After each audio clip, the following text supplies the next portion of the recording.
data obscurity. Marty is joined for this session by 4 excellent panelists. First, Erin Kenneally, who is the CEO of Elchemy, an American consultancy that works with organizations to improve their data security. Secondly, by Fukami, a Chaos Computer Club member and a white hat hacker. Gary LaFever, who is co-founder of Anonos, a company that is creating concepts to more effectively obscure data. And Shaul Levi from AVG, a provider of security tools.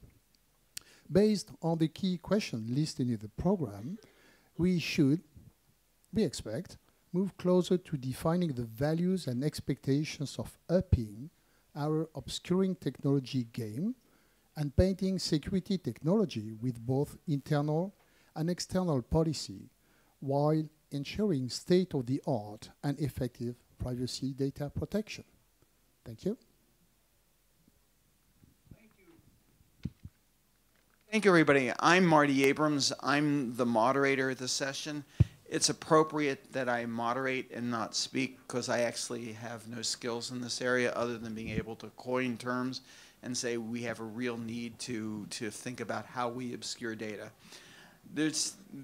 I run the Information Accountability Foundation, and I truly believe in the concept of accountability-based information governance. And that's really requires that we have the appropriate controls to actually govern data.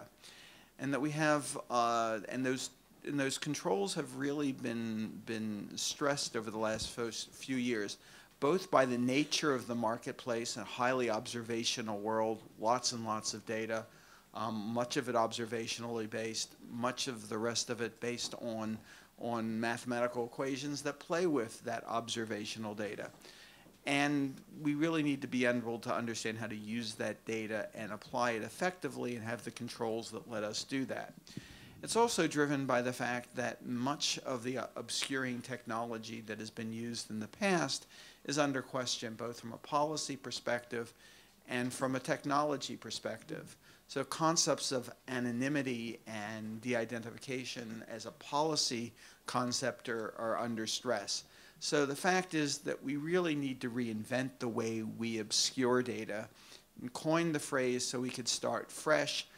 Maybe at the end of the session we'll be able to define for Wikipedia what we mean by dynamic data obscurity. But part of the reason we're here today is to begin to explore why we need that concept and how it differs from what we've had in the past. And we have four distinguished speakers. They're going to approach this from a different perspective. I think part of what we need to understand here is that we're really trying to restore the concepts of confidentiality down to the data element and make sure that we can apply controls in effective means. And the first approach to that is, what does it mean? How does dynamic data obscurity differ from what we've approached things from the past? And I've asked Gary to go ahead and give us a sense of why that's different. Thank you, Marty. The reason I believe Marty coined the term dynamic data obscurity is because no one could tell him he was wrong when he told them what it meant, because no one knows. So we're actually here, just as Marty said, to help define that. And the reason a new term we think is appropriate is because the old terms don't work anymore. People get all caught up in what anonymity means, and if it doesn't work, then let's move on. So as Marty said, I'm here to talk from a technological perspective about perhaps what dynamic data anonymity, see I said it, dynamic data obscurity tools could do. And what I'll do is I'll give an example of that and then try to highlight how it differs from other means. But before I do, no technology has ever been 100% successful, nor will it be. And no policy will ever be 100% successful. I think one of the things that Marty and his group at the Information Accountability Foundation are excellent at is realizing that it's the intermarriage between policy and technology. And the goal of dynamic data obscurity is not to eradicate risk, it's to reduce the surface area for data misuse technologically using tools, and then for the surface area that's left, to handle that through additional technologies such as security and well-established principles of keeping data secure and private, but also through effective policies and laws. And so what we're hoping to do is to get this surface area where data could be misused to a manageable point where policies, laws, procedures could then help to keep it protected. But that's not what I'm here to talk about. I'm not here to talk about the policies. I'm here to talk about a potential technological approach. And I'll start by giving an example. We'll call it the right to be forgotten 2.0. So the right to be forgotten, I know you're all familiar with the case, dealt with Monsieur Gonzalez, who had some bankruptcy issues in 1998, and they were reported in a Spanish newspaper. But the issue really didn't have to do with the reporting of that information in the Spanish newspaper. It had to do with Google reporting on that.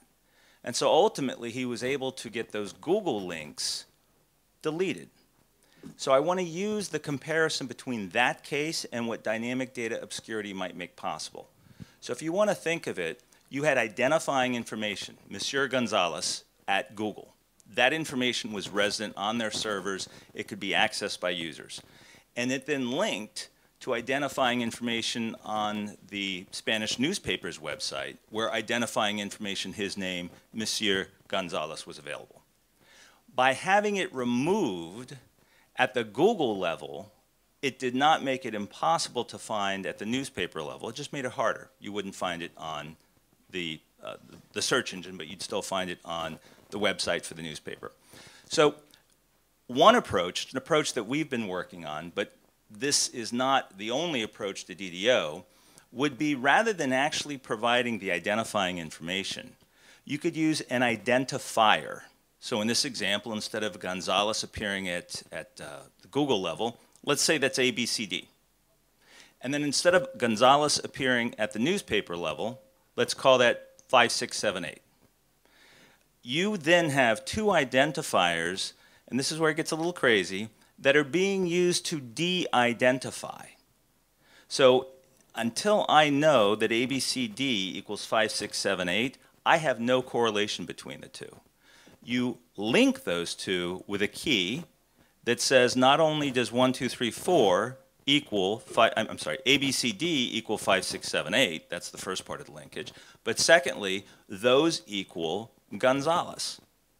And then if those identifiers are reused for different purposes at different times, what you've effectively done is made it so that that data cannot be tracked or profiled without access to those linkage keys, and that when those linkage keys are removed from the situation, really the context has been removed.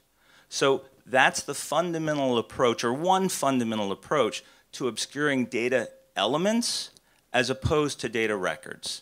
So let me compare that to other means of doing things just to kind of make it clear. Anonymity and the failure of anonymity is premised on the concept of static anonymity, right? I'm not going to use your name. I'm not going to use your social security number or identifier number or national number. I'm going to give you a new static ID. But I'm going to start to append to that static ID all kinds of information about where you eat, where you drove yesterday, how many kids you have, and it is you, even though it's not your name. The problem is the identifier is static, and it can be tracked and profiled by third parties. So the first difference in DDO from static anonymity is the fact that these identifiers are changing constantly and actually being used to mean other things. So if I try to profile the identifier, I'm going to get very confused because it's going to mean different things at different times. So that's how it's different from static anonymity. Encryption, a couple of things here. First off, encryption creates a derived value, whether it's a one-way hash, algorithmic, whatever, but there is a means from which you get from the source of the information, the clear text, to the encrypted value. So that means there is a way, as difficult as it may be, that you could recreate what the information actually is.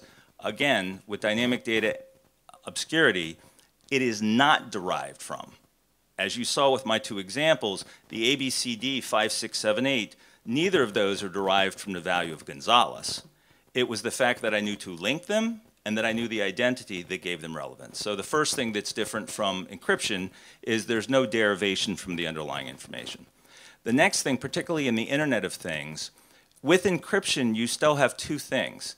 You don't know the content of the message, but you know a lot of the context. You will still know the endpoints, sender and receiver, and oftentimes with devices and wearables, you will know location as well. So encryption in and of itself is not a complete answer because you still get a lot of observational information. You get a lot of contextual information. So even if I've encrypted a message or means of communication, there's still a lot of information that could be garnered. So again, DDO would be different because without the linkages information, you could not make that. Also with encryption, the value of the information is binary. It's either encrypted, which means I can't access or make use of the information, or it's unencrypted, which means I have access to the full context and content of it. With DDO, you could actually use the identifiers to provide some measure of understandability without revealing it. What do I mean by that? If I'm doing a study today, and it's a healthcare study, and I'm interested in people who had histiocytic lymphoma, I could use Q47. And Q47 would mean histiocytic lymphoma for purposes of that particular analysis. But tomorrow, Q47 is going to mean something entirely different. So it's use of pseudonyms in a dynamic nature for a specific purpose that don't have value without access to the linkages.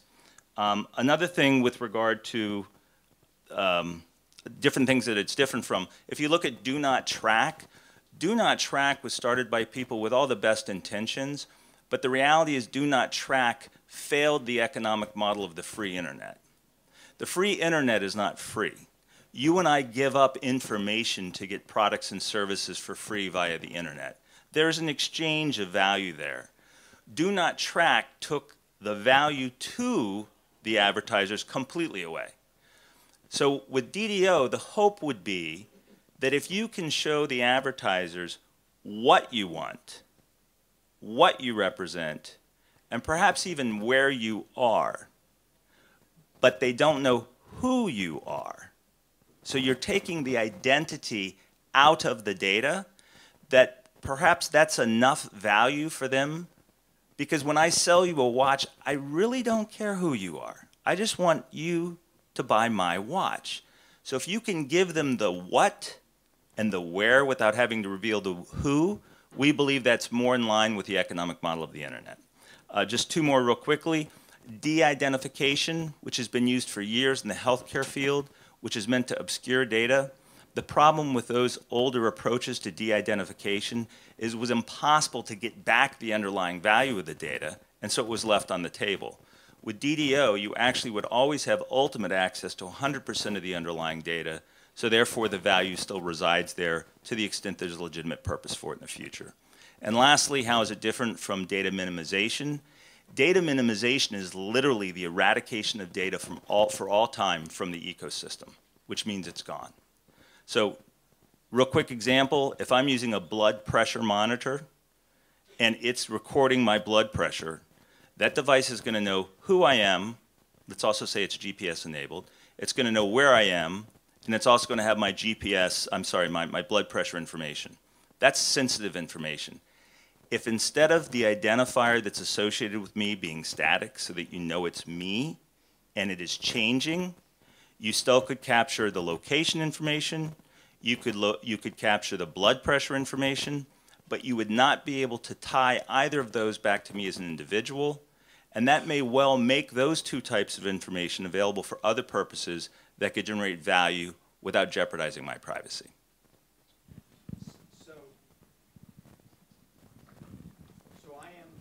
I am the policy person. What the attractiveness to the concept of dynamic data obscurity is, it allows me to make a rule set, have that rule set change over time as conditions change, but I can always assert that rule set and open the keys when it's appropriate to open the keys and have the real type of access control and use controls that I don't think I have as a policy person today. But like I said, I'm not a security expert person. Our next two speakers are, and with that, I'll turn to Erin.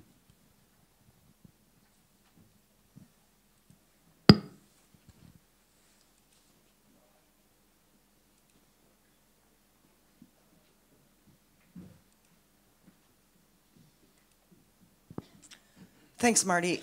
Gosh, I apologize. That's a horrible looking color on the, I promise my screen looks a lot better. In any case, bear with me. I'm going to level up a little bit and talk about DDO from more of a framework perspective. And you'll see from my explanation of a framework and a conceptual model for DDO, where the concepts that Gary is talking about fit right in. So my approach is along the lines of the title that you see here, less is more. And I don't necessarily mean less data. So first off, what's the problem? It's a simple problem. Technologists optimize for efficiency. And by technologists, I also am referring to the business folks, the C-level people who are actually pulling the levers. Lawyers and policy people optimize for certainty. And collective data sharing / obscurity, DDO, needs to optimize for trust. And I'm using the term, and I'll use this throughout, data sharing. I think it's the flip side of the same coin with obscurity, data obscurity. They're just different levels of the same continuum. And the reason I say that also is because of my concept of data obscurity versus and data sharing. Neither one is a binary concept, and I think that's part of the problem with anonymization today. So here's some truisms. In terms of how technologists try to optimize for efficiency, they do it in one of two ways. They're either going to expose everything and then trade data under the table, right? Trading packets under the table, or they're just going to castrate the data to the detriment of the utility of the data.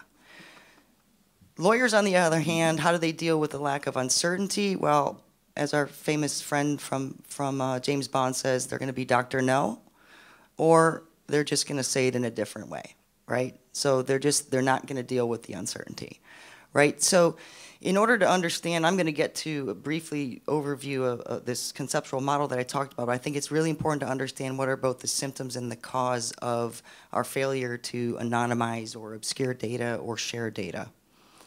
First off, we've got uncertainties of legal risks, we've got gray areas, we've got gaps between laws and policies. We've also got understated and unstated value of the benefits. And I don't necessarily mean the benefits of the data, but the benefits of sharing the data, or the benefits of obscuring the data. And I'll get to this a little bit more. There's also this one-shot or one-size-fits-all approach to disclosure controls. Gary mentioned that. That's been sort of the failure of anonymization. We need to take a more nuanced approach to what that means. Also, there's this assumption, and this loops back to the first point, because of the uncertainty, there's this assumption that any sharing is going to increase the risk, and that's not necessarily true, or any obscurity is going to be the detriment of utility.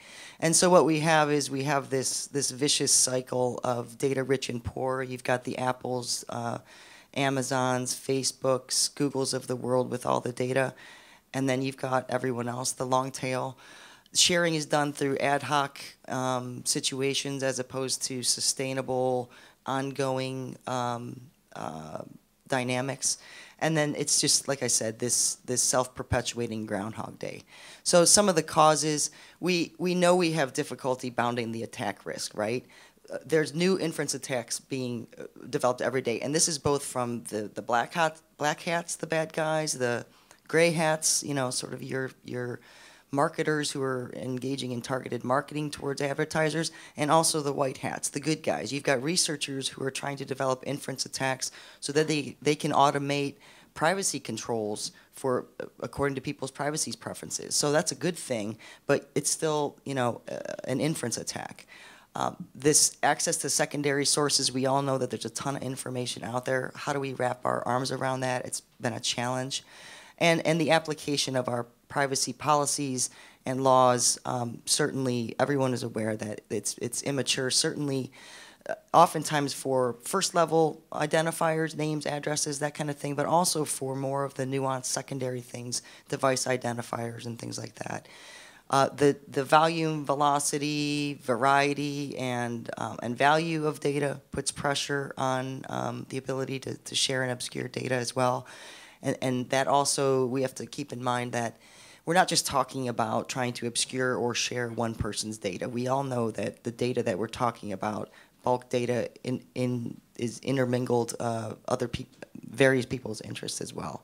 And then this interaction between privacy and technology, or policy and technology. Oftentimes we'll have people who understand the technology and the technology risks and the technology controls, and people who understand the law, the legal risks and the legal controls, but never the twain shall meet, and that's part of the problem as well. So how do we optimize? So here's the weight loss plan. Technologists want less efficiency, right? They want less operational overhead. They want to be able to straight through process things. They don't want the legal speed bumps. And they want to fulfill data utility. Lawyers want less uncertainty, right? They want less legal risk. They want to be able to know what data is being shared, what sensitive data is being shared, is the data provider, who's the data recipient, why is that data being shared? Those are all elements, and I'll get to briefly in a second, that are core to and generalizable across various privacy laws. And also they want to lower reputation risk. And having standardized accounting and accountability for how the data is shared and or obscured is a big part of that. Real quick, the framework that I mentioned that I've been working on in conjunction with a project funded by the US government is this disclosure control framework. It has 3 simple phases and 3 components. The 3 phases are identifying risks and utility together. So identifying the risk profile, what data is being shared, how is it being shared, who's it being shared with, and the utility. A utility profile meaning, I don't mean, hey, let's label all the benefits of this data. You can imagine the millions of situations that could result in. I'm talking about standardizing the utility of the obscuring or the data sharing. And what do I mean by that? Who is the intended audience? Is this for public consumption, or is it private consumption, or just group consumption? One dimension of that also is the notion of timeliness. Does the person who's receiving the data need it immediately, or can it be longitudinal? For the duration of the data, do they have to have it for a long period of time, or can they get a snapshot? The level of detail, are we talking about just specific event level data, or are we talking about broader trends and patterns? From a functional perspective, from a utility perspective, are we talking about very specific functions, let's say investigation, versus open-ended things like intelligence? So those are sort of dimensions that are broad enough to encompass the various types of sharing. The second dimension, quickly, is the disclosure controls. And we're not just talking about what we typically consider the technical controls, which is anonymization, pseudonymization, perturbing the data. But it also includes things like what we call operational controls, access to the data. Are we talking about mediated access, open access, raw dumps of data, or just query-only access? Because that actually factors into the bigger picture of how to disclose data. And then the policy controls as well. These are our typical MOUs, MOAs, NDAs, those types of things. The last phase is this assessment, which is after you apply the disclosure controls to the data, assess your risk, how it's impacted your risk and your utility, and what's your appetite for the changed risk and utility. If it doesn't work, go back and apply a different disclosure control until you find what works for you. And then I'm not going to go in detail over this, but the 3 components are the profiles, the templates, and environments, and I'll show you a quick picture of what that looks like. Think of these in a real simple way to think of them is Mad Libs. Who's familiar with the concept of Mad Libs? It's a US thing. Okay, so it's not. Mad Libs are basically a story, and there's little space holders for nouns, verbs, proper nouns, that kind of a thing. And so it's a game. You go in and you just ask someone, hey, give me a verb, blah, blah, blah. And it's a story, and then you read it. The idea here with these 3 components is you've got profiles, templates, and environments that can act very much like Mad Libs. And what that facilitates is a straight-through processing, a more efficient way to share data or to obscure data. This is just a screenshot of what a profile, and the upper one is a utility profile, and the lower one is a risk profile, given the dimensions. Here's just a screenshot of what a template would look like. This is, for the techie folks in the audience, just JSON formatted document templates, technology templates, and data templates. Again, the idea is to make reusable components that can be processed by machines, because so much of the data sharing and the data obscurity process is repeatable and amenable to machine automation. Finally, this is what the components look like in a nutshell. You've got the 3 phases that I spoke about earlier, and then the blue are the templates, the pink are the profiles, and the environments are essentially a combination of the profiles and templates. And then again, just finally, how is this optimizing trust? I think you need to think about risk and utility management instead of just risk management. We increase efficiency by decreasing legal and technical overhead. We've got unified methodologies that consider both technology and policy, and they're generalizable. This isn't just specific to human layer data sharing or data obscuring, but also network layer data as well. We increase certainty by facilitating interaction between the policy people and the technical people who have to actually use the data. It's not necessary, but the framework allows for it. And essentially, it's about building trust between the data providers and the data recipients. And that's it. There's some contact information, and there's been some publications as well. Thank you very much, Erin. We're at the foundation. We're doing a lot of work on the highly observational world. For example, in a year, we're going to go from wearables that were sort of entertainment, that measured the number of steps you took during a day, to wearables that are going to look at whether you're fatigued and therefore whether you should be able to drive a truck because you're fatigued and shouldn't drive the truck. Now, that change in sort of the technology of observation flowing forward, there's a solution in mind. You have lots and lots of data generated as part of that solution. And the question is, when do you obscure that data so it can be useful and in other realms, and where is it inappropriate to do? Where the concept of appropriate or inappropriate is a policy question. The concept of having a technology that allows you to use it sometimes and obscure it others, and talking about the mixture of data, not the entire record, is part of what we're talking about. So the fact is, you can't build policy around an observational world that includes wearables without a system of obscurity and sharing that is both rules, that both have rules and actually have efficiencies built in. So thank you very much. Next is Shaul, and he is an expert in security and making systems work with security. So Shaul, your intervention, please. Okay, my name is Shaul Levi. I'm the chief scientist of AVG. I work in our innovation center. AVG is quite an old company. It's 20 years in the tech industry. It's quite a long time. We've been focusing on delivering security products to end consumers. So we have, I think, 200 million active users. And the reason I'm describing that is because we've been kind of exploring the space of privacy, data protection and obscurity, identity, and our job really is to be nice to our customers. And our job is really to find things that they would like to have, and hopefully they would like to pay for. Well, in recent years, we've been looking at, so initially we've been protecting devices, and as time progressed, we started to protect data.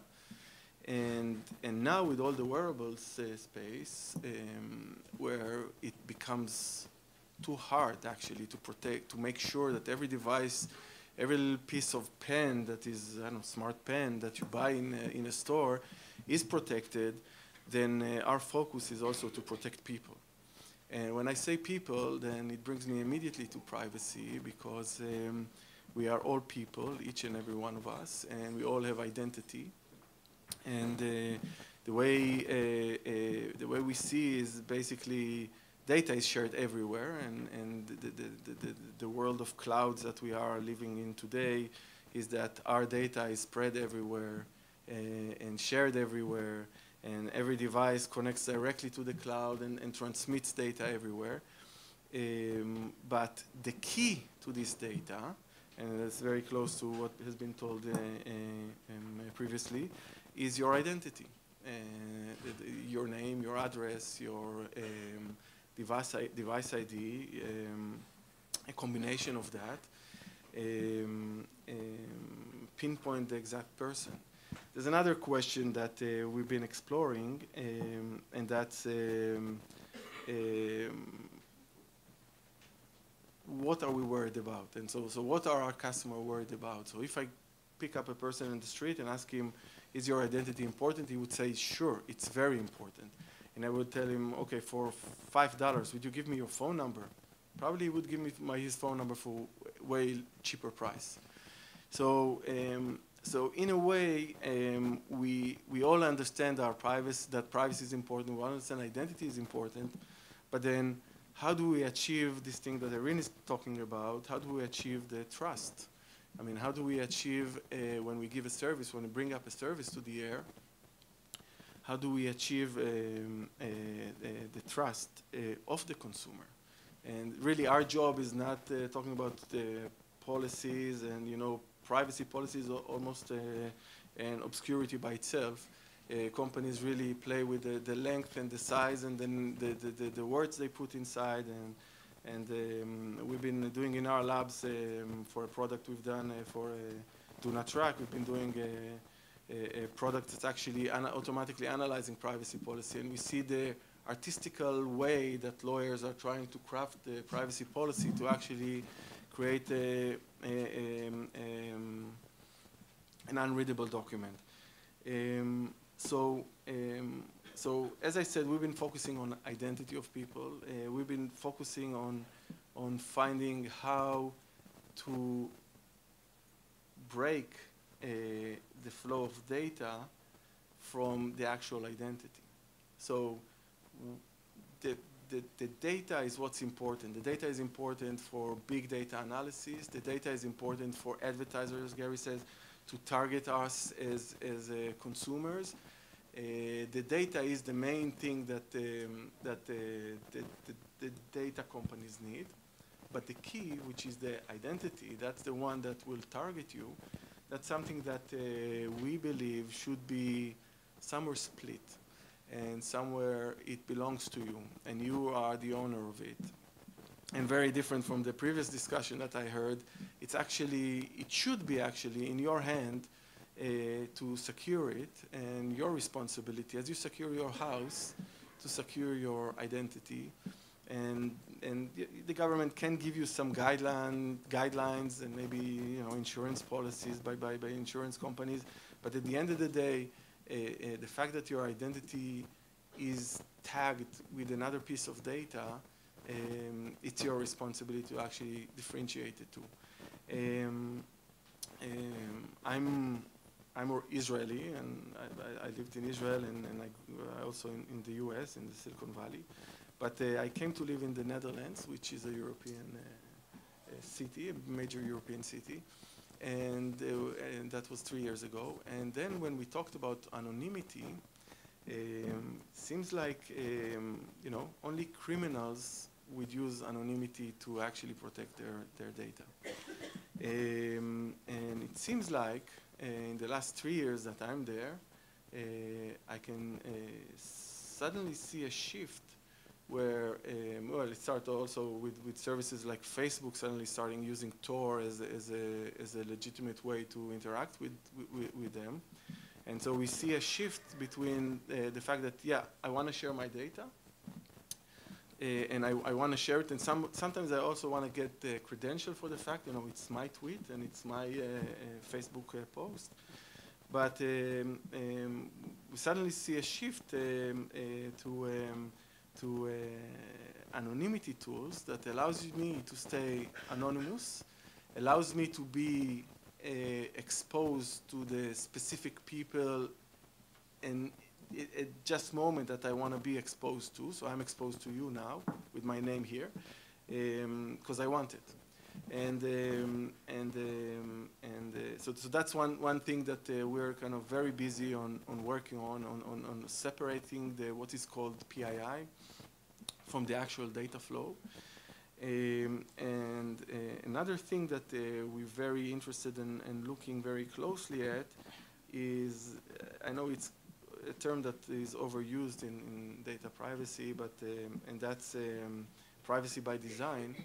But if you move away, I mean, we're talking here about privacy, and we're all very, very privacy focused right now. But if you move away a little bit from that, and you look about the sharing and the functionality of solutions that are out there, actually privacy become a feature that increased trust in services. So, you know, we all know, probably all of you know Snapchat, that is just a pure messaging service that adding a functionality of privacy suddenly turn a messaging service into a much more safer way to communicate with people. Now, I'm not promoting this app because it has a lot of security problems, but we've seen also Whisper and Secret, and we saw different things that suddenly gain a lot of attraction versus products that are very focused on delivering only privacy, because delivering only privacy is not enough. You actually need to, it's actually a feature. It's not a product. So that's kind of where we are looking at this area as a company that actually needs to attract consumer to use. The last point I want to make is the last point, because we're worldwide and our customers are worldwide, this is also a very cultural, regional behavior. And that's why it should be attached to the actual service. And I'm done. Thank you, and I'm done. That's a great way to end. So the difference between the way we think about privacy and the way we have to think about the concept of protecting individuals in an age of observational data is sort of, it was an issue tackled by Peter Hustings in one of his final papers before he left. And I think in terms of this discussion, it's useful to go back to that where he differentiated between privacy and data protection. And I think the concepts, the more fuller concept of data protection as described by Peter in those papers is incredibly relevant to this question of why selective obscurity and sharing is important, and why some of the concepts that were so sound prior to the expansion of observation about 1995 and today are so important. But we now turn to Fukami, and we really, you know, he's an observer of the market, observer of the nature of data in the market, and like his impressions. Yeah. Hello. For me, it's a little bit unclear what's my role on the panel actually, because in the mails that we shared before, I took a very aggressive stance against the whole concept. So I'm actually appreciate that you still have me here on the panel. So I prepared a speech actually, but I think I won't do that because I would like just start to actually respond to things. First of all, I'm a person who does practical security, which means I attack systems in order to secure them. I'm obsessed with technology, but I'm not a scientist or not someone who's watching concepts and think about and how can I protect high-level concepts. I'm a very, very practical person. the main problems that I see in general with data protection is that it is a legal concept, not a technical one. And although dynamic data obscurity looks a little bit like it would cope with this problem, it in fact doesn't.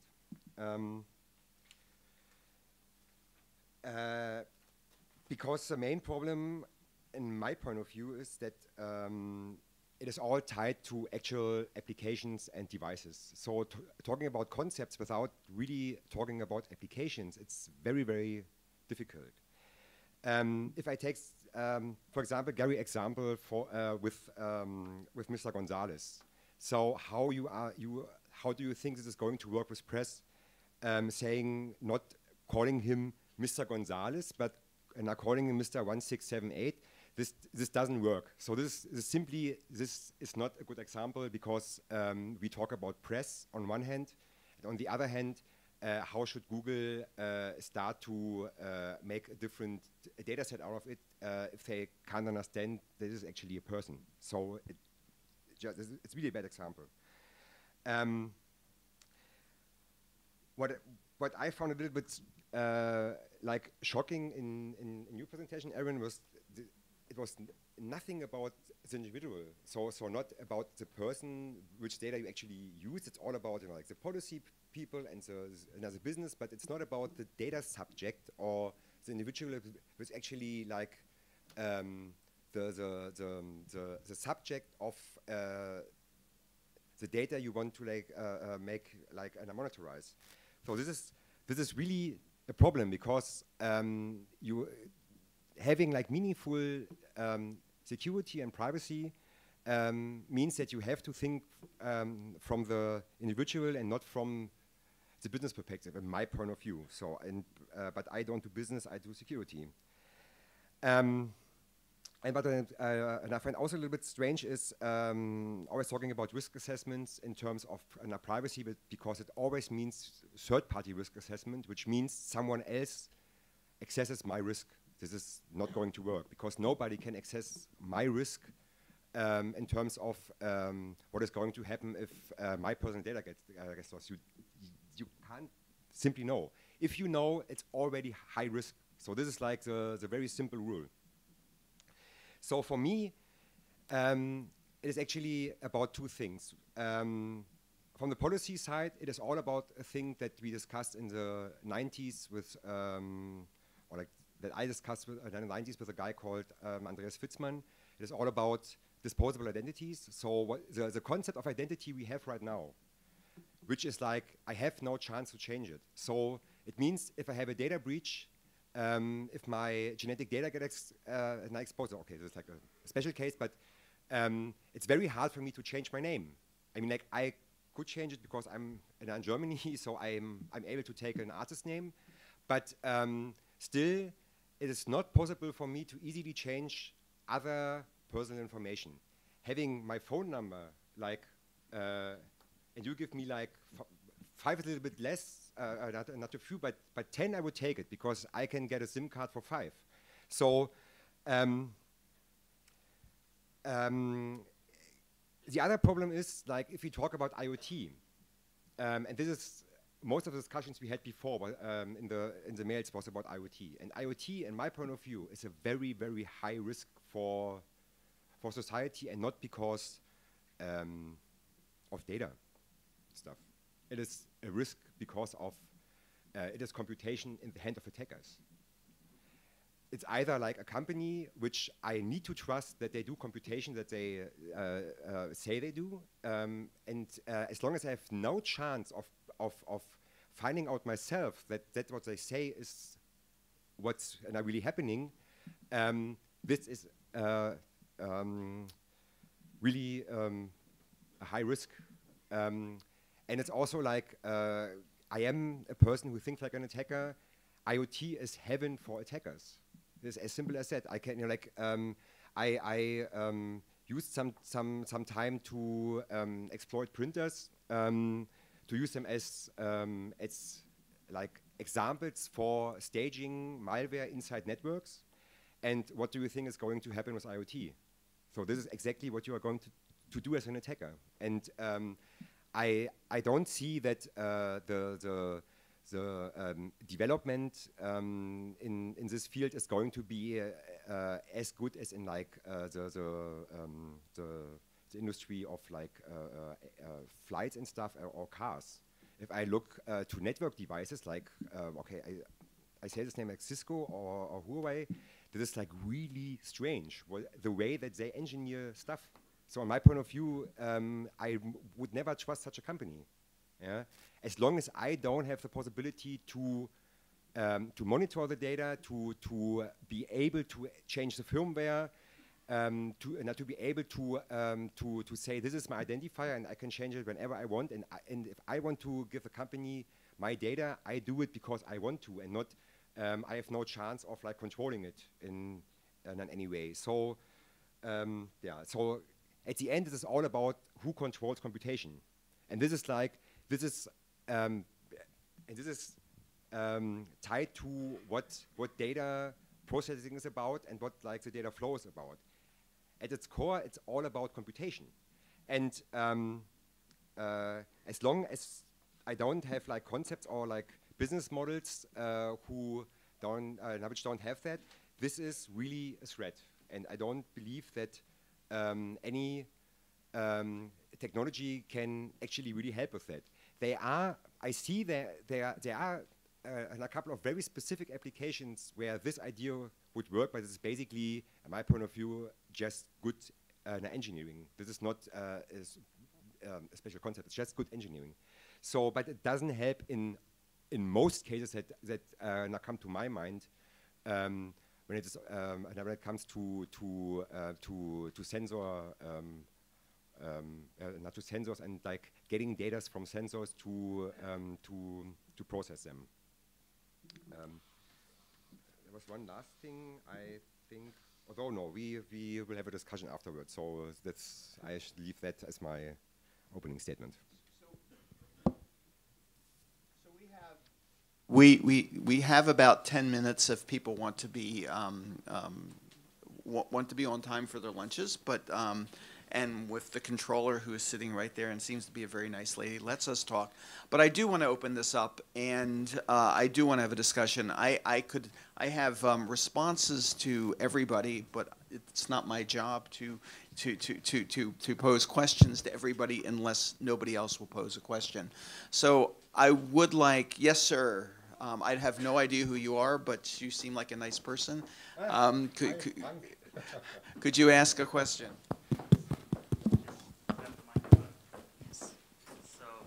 I'm going to identify myself. I'm not taking the person out, Frank Kagel from Ulm University. In all your discussions, many of you argued that you can take the person out of the data. And I mean, if we look back at what happened in the past when people publish data, I think the one lesson learned is that you cannot take the person out. No matter what effort people took to anonymize data, taxi data, whatever, as you don't know what additional data the processor, or you can call him an attacker, has at his disposal to correlate with the data that you publish, you basically have no effective mean to control whether the data you have is actually anonymous or not. There are a few concepts that claim they are provably private, like differential privacy, but for a lot what has been discussed here, differential privacy will not be the solution because you need data in more granularity. And I'm missing a little bit this skepticism towards making data private, because I think it's, or anonymous, I think it's almost not possible for a lot of applications. So we have policy questions and we have technology questions, and the concept of DDO requires both, and rethinking both. I think part of the challenge is I never think you can separate data from the individuals the data pertains to. You can take pieces of that data and correlate it to other pieces of data and mix it to other things to do things like more effective medical research. But I don't think the idea of the individual, I don't think anyone's saying that the individual gets separated from the data, because it is that it does pertain to them. but the data can be useful without all of the components being visible at the same time. I think that's part of what Erin was saying before, and that there's, and I think that that's part of the equation. But let me ask any, yes, sir. Yes, Shaul. Okay. So I'll answer it from our point of view. So on a deterministic level, I do agree with you. There's researchers that show that based on a small amount of anonymous data, I can identify a person from this crowd, and then with a little bit of one more piece of data, I can find on a larger scale. So it all depends, again, looking from a consumer and talking about trust. It all depends who are we afraid of. Are we afraid from a specific hacker that will come and, I mean, you felt the trust to come here and announce your name. Probably you had a reason to trust this audience for some reason. So the way we look at it, there is a level that people would pay for, and there's a level that extremists will pay for. Okay, so in our case, we look at the data aggregators. I mean, all sorts of kind of data aggregators. Is it Facebook, or is it an ad network that nobody heard the name? And mostly they use it as a financial, as a business, and then with a little bit of effort on with a little bit of effort separating identity from the data, while providing them enough information, because they don't really, I mean, their business is not to know you. Their business is to know what to target you with. So their business is to take the data and create, a targeting offer for you.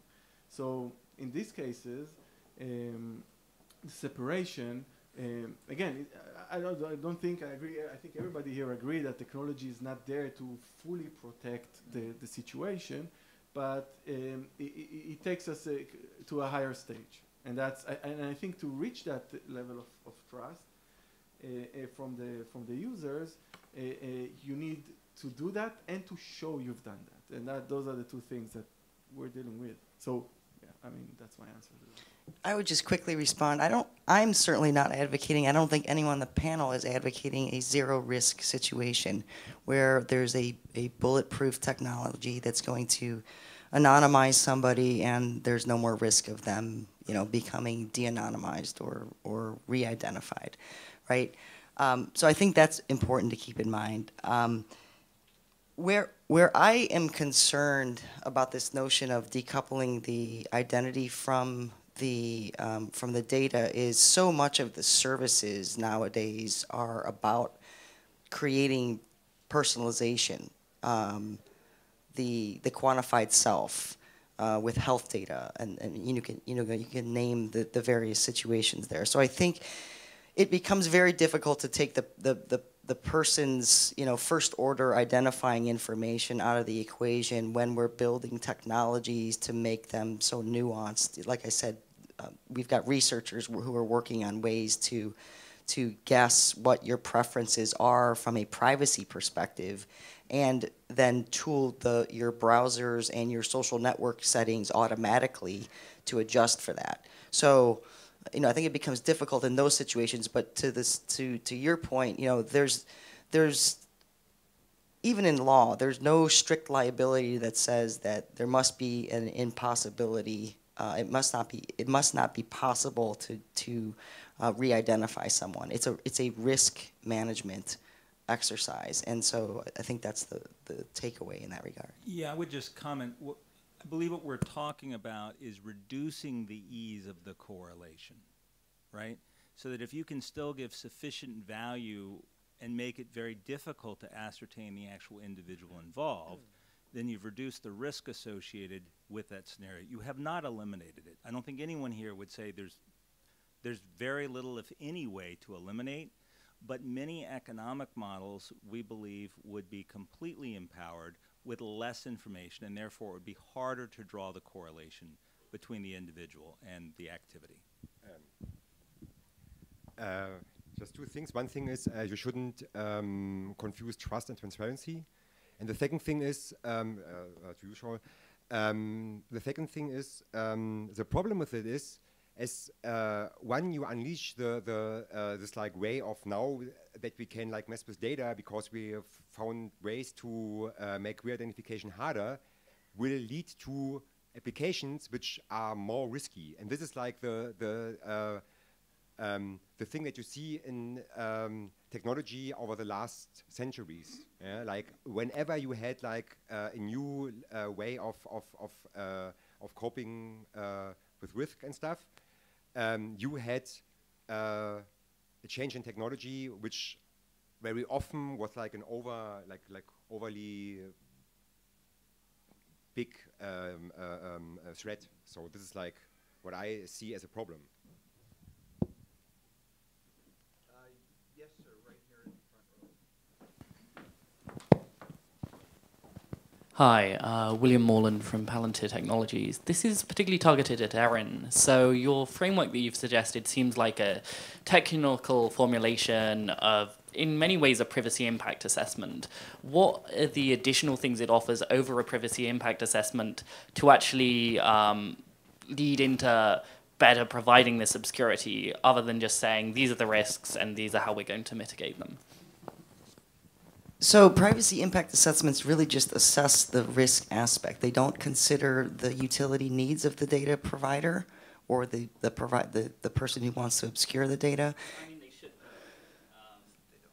They don't, in reality. And also it doesn't account for the technical solutions to the privacy risks and the privacy leakage that is identified from a risk perspective. So it's more of a comprehensive approach.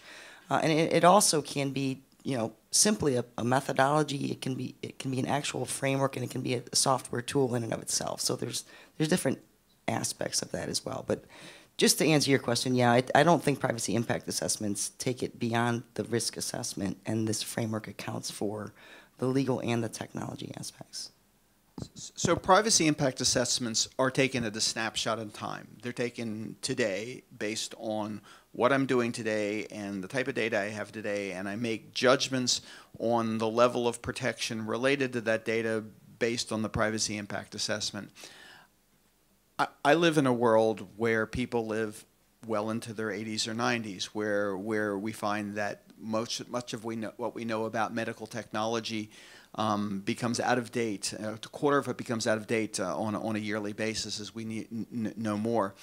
Part of what I'm saying is that when you have technologies that are more agile at doing selective security, you can actually go and do a new privacy impact assessment based on a new use of the data that is related but different based on the change in knowledge.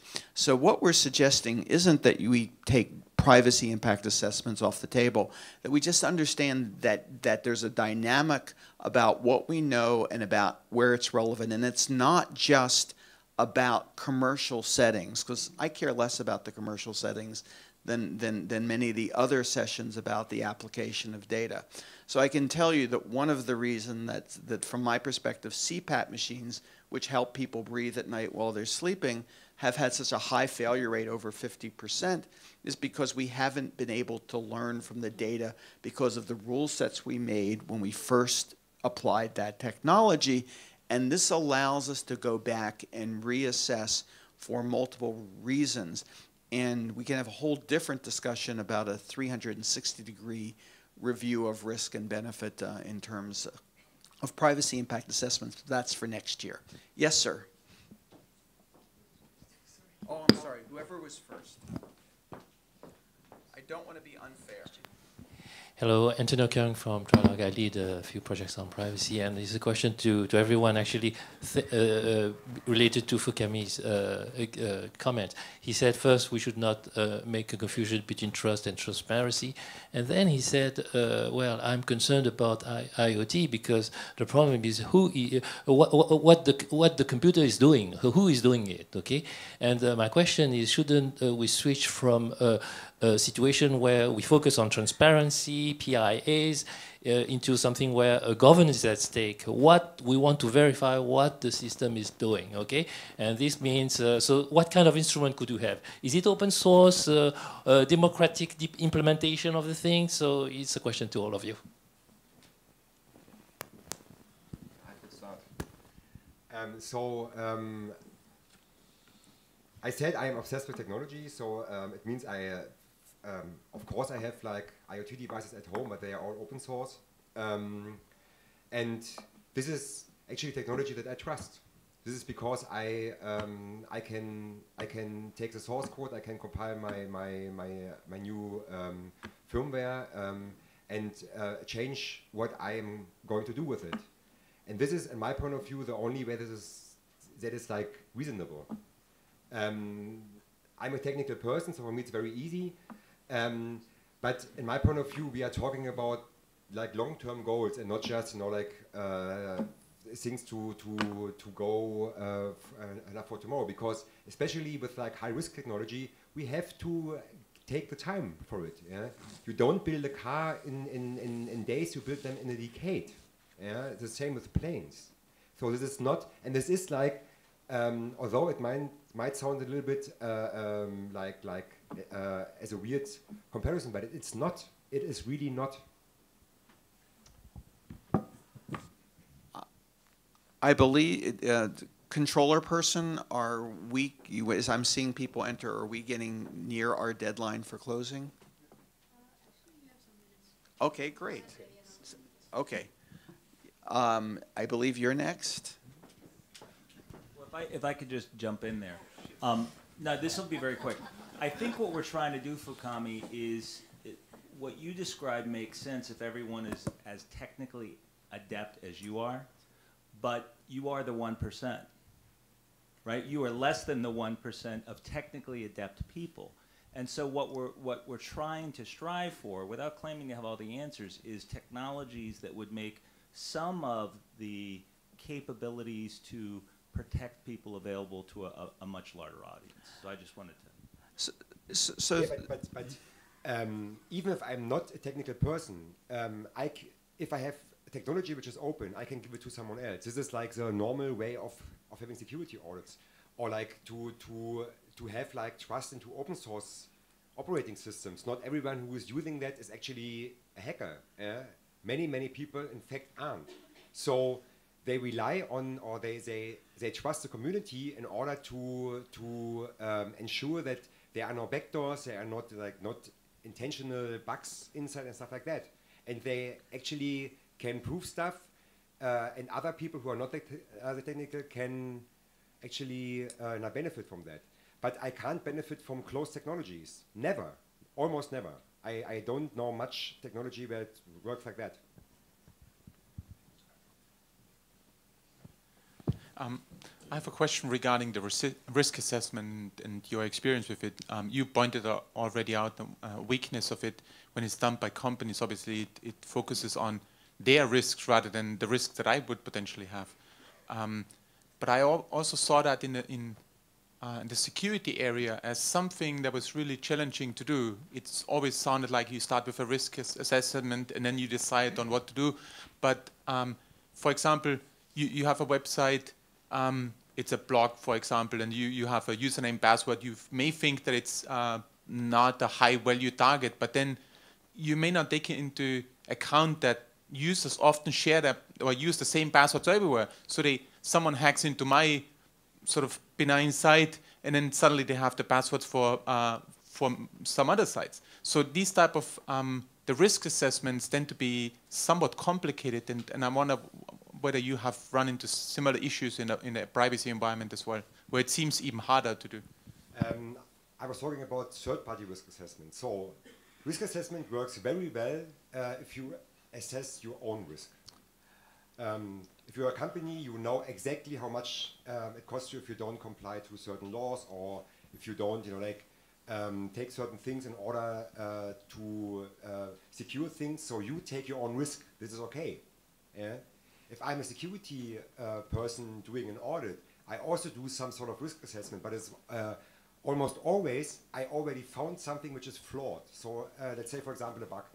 And now I can say, okay, I have some sort of like level to describe what the problem actually is, and it is, and my obligation is to explain what I see from the outside as a possible problem.